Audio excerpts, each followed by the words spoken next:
On this episode, we're going to be talking about how to plan your next big event and make sure it's memorable.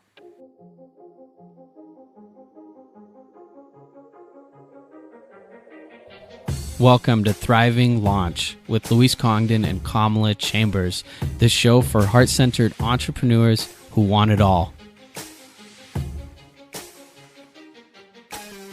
Maybe you can relate to this. When I was a full-time coach, I found that I had to keep repeating the same things to people over and over and over again, and it got to be kind of draining, and I wasn't really enjoying what I was doing anymore. So what I decided to do was record the things that I had to tell clients over and over and over again, and then I packaged those recordings together and sold them as an online course. If you're interested in creating and selling your own online course, head over to thrivinglaunch.com and I have a free training for you on how to create and make passive income through your own online course.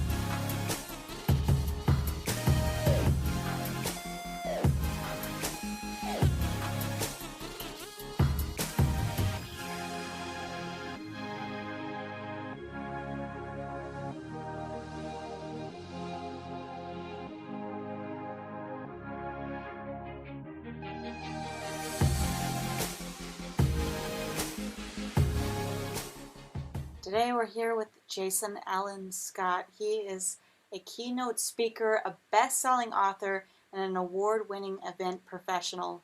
All right, Thriving Launchers, we're here with Jason. Are you ready to launch, Jason? Houston, I don't think we have a problem.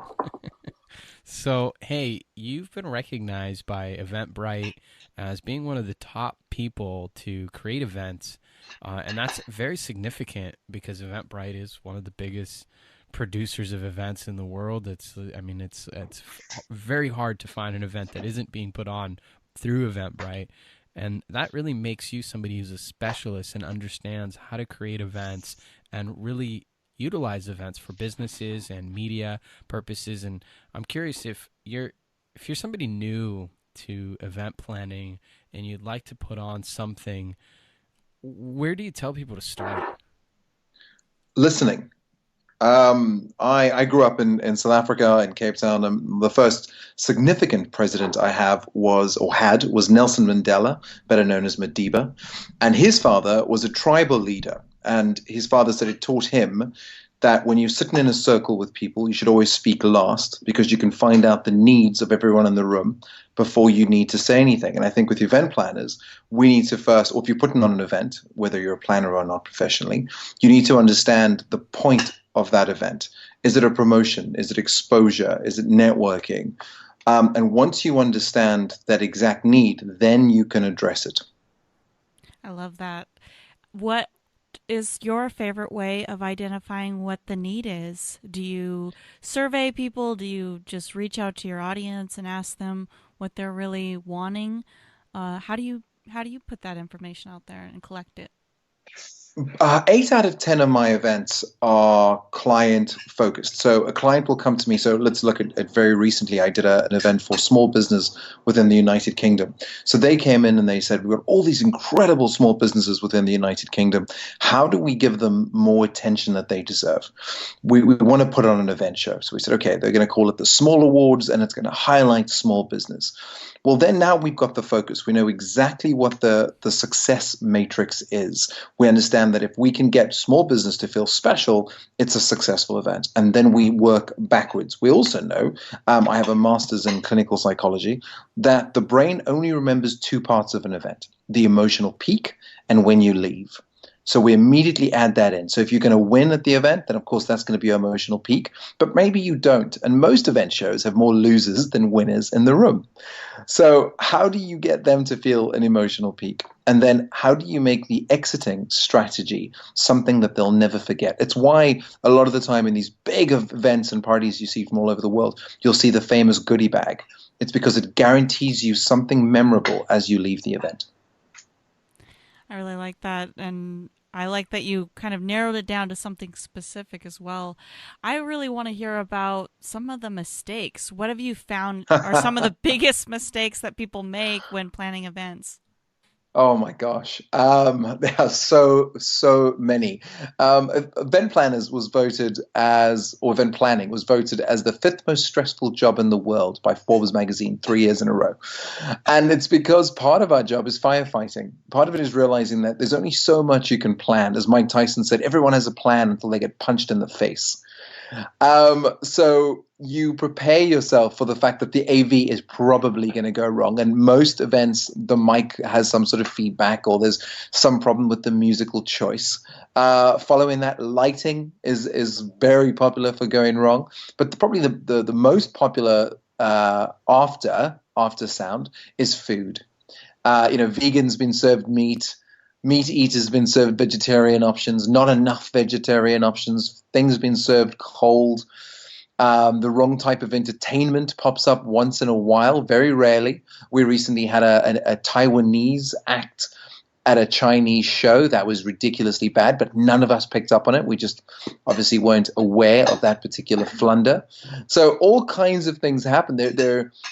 There's no way to fix it pre-planning. You just got to know that you have the right team in place to fix the mistake the moment it pops up. So that really, I mean, when I think about events and my experiences, you kind of really narrowed it down to the hierarchy of issues that I've seen go wrong. One of the things that I'm really curious about is, at what point should an entrepreneur or a business consider throwing on an event?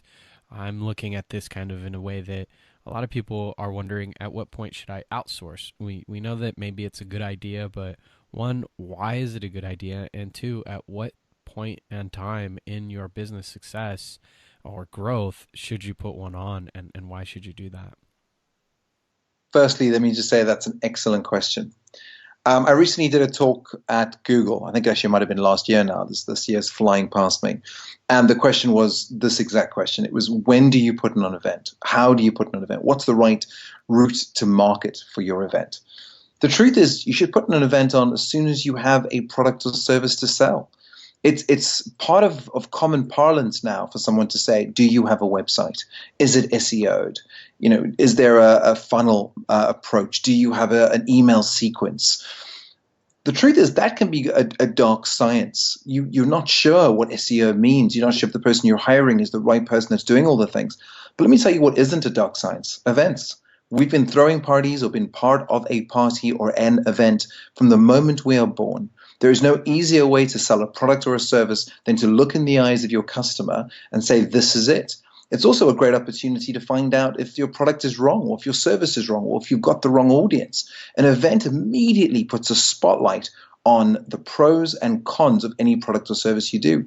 Some people say, well, you should first have an audience. You don't need an audience. Thanks to social media, you can now reach out to other people's audiences. Thanks to things like podcasts, we can now bring various tribes all together. And much like a podcast, an event just gives you an opportunity to really address what needs to be said or what needs to be heard. So I say, do an event the moment you understand what your product and service is.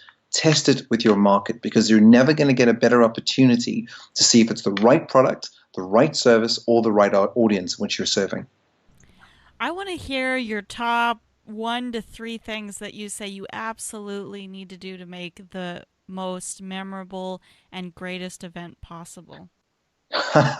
Tough 3. Wow. 1, listen to your client. Decide right in the beginning what the success matrix is. Is it that it's popular? Is it that it's spoken about? Is it that it's photographed? Is it that people just feel good and you've done something great for your community or your town or whatever it is you're doing? 2, remember that every single person in the room needs an emotional peak. They need something that elates them, that excites them, that they can talk about after they leave. Again, this is very easy. You can create shareable moments with food, with sound, with textile, with touch. And that's my third, which is always engage all five senses when organizing an event. We've become very iconic. In other words, we look through our phones to see everything. Yet the memory through the eye is only 100 milliseconds long, whereas the memory through the taste is 4 to 5 seconds. The memory through touch is 3 to 4 seconds. So incorporate all five senses when you organize an event, and I guarantee more people will remember you. And the truth is, the event business is the storytelling business. It's the memory-making business. So my last question here for you is, do you consider yourself an extrovert? I'd imagine that being in the event planning business, you have to be really extroverted, and if you're an introvert, it might be best to hire someone who is a little bit more outgoing or really likes engaging with lots of people. So I'm going to apologize for not answering the last part of your question and the last one. I would say definitely hire an event planner the first time you organize an event, because once you've learned all the rules, you can do it yourself. But to answer that question now, I'm actually an introvert. I am very shy. I prefer being by myself and writing books or writing courses or helping to write master's degrees.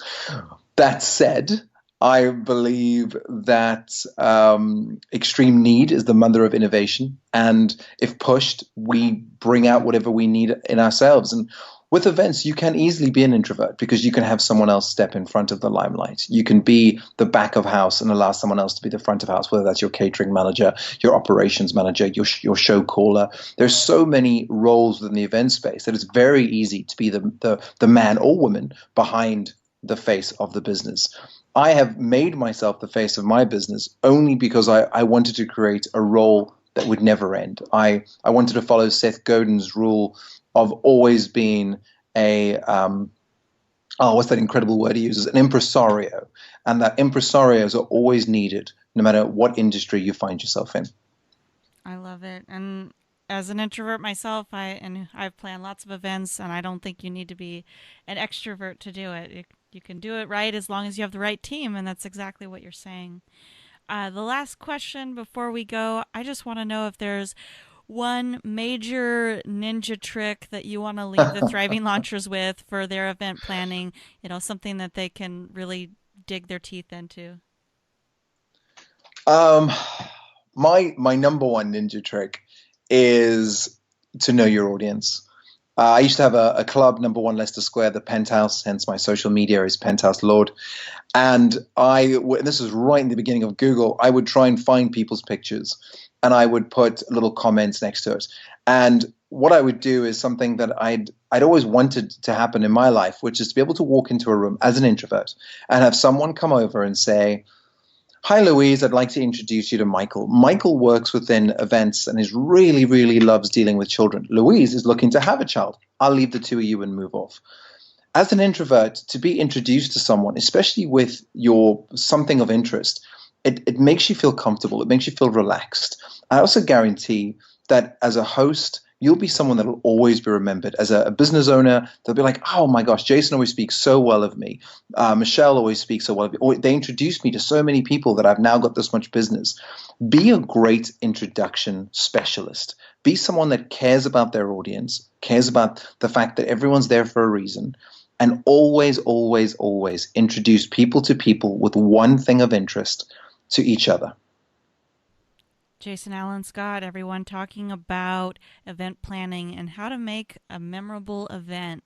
I encourage you all to go out and look at your next event, how you're going to plan it, what it's going to be about, and apply these tips that you learned today. Keep thriving, everyone. You've been listening to the Thriving Launch podcast. For books and resources related to today's episode, make sure to head over to thrivinglaunch.com. We'll see you there.